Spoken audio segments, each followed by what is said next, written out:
Today I am comparing the 2015 Volkswagen Passat and the 2015 Nissan Altima. I use a numerical points value system to assess the cars. Here the base models of both cars are being compared. In the case of the Passat, this is the 1.8 liter S model. For the Altima, it is the 2.5 liter 4-cylinder. I like to point out that the cars I filmed in the video don't always match up with the base car being compared. The Passat pictured could be a diesel when I'm comparing 4-cylinders. You get the idea. We'll start off with price. The Passat opens at a reasonable $20,995 versus the more expensive $22,300 Altima. The difference between the two is pretty significant considering the tight segment. So Passat gets a 10 and the Altima gets an 8. Next up is safety. According to the NHTSA, both vehicles scored a 5-star rating in front and side impacts respectively, while both also received a 4-star rating for rollover.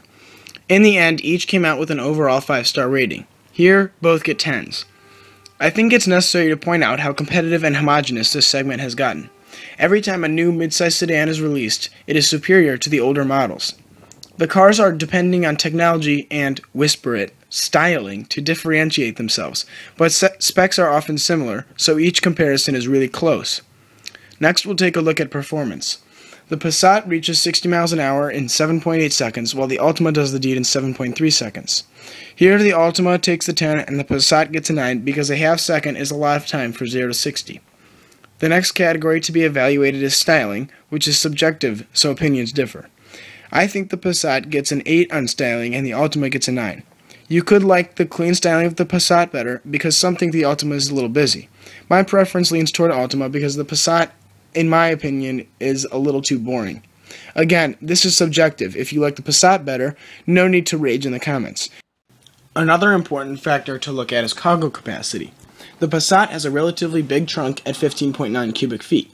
The Altima has 15.4, not enough to get different scores. Here, 10s across the board. Cargo capacity has also been growing through the generations, which can mostly be attributed to actually upsizing the vehicles themselves. This can be looked at as good or bad. However, I think they have taken the sizing thing too far. Now let's see horsepower. The V-Dub has 170 horsepower, which is adequate, but the Altima has 182, which is even better. 8 out of 10 for the Passat, 9 out of 10 for the Altima. For family sedans, reliability is one of the biggest selling points, so I will use the predicted reliability. The Passat's predicted reliability is better than average, as is the Nissan's according to Consumer Reports. A 9 is given to each here. Even more important than reliability is MPG, with the Passat pulling an EPA rating of 24 in the city and 34 in the highway. This seems good until you look at the mind-boggling rating of the Altima, which is 27 in the city and 38 in the highway. This is a segment-leading rating, so the Altima gets a 10 and the Passat gets an 8. So here are the final scores. Passat drives away with a 72 out of 80, and the Altima barely bests it at 75 out of 80. In this day and age, the newer the car to the segment, the more likely it is to be better than the older cars, which would be why the Altima won. I hope you enjoyed this comparison, and feel free to like, comment, and subscribe.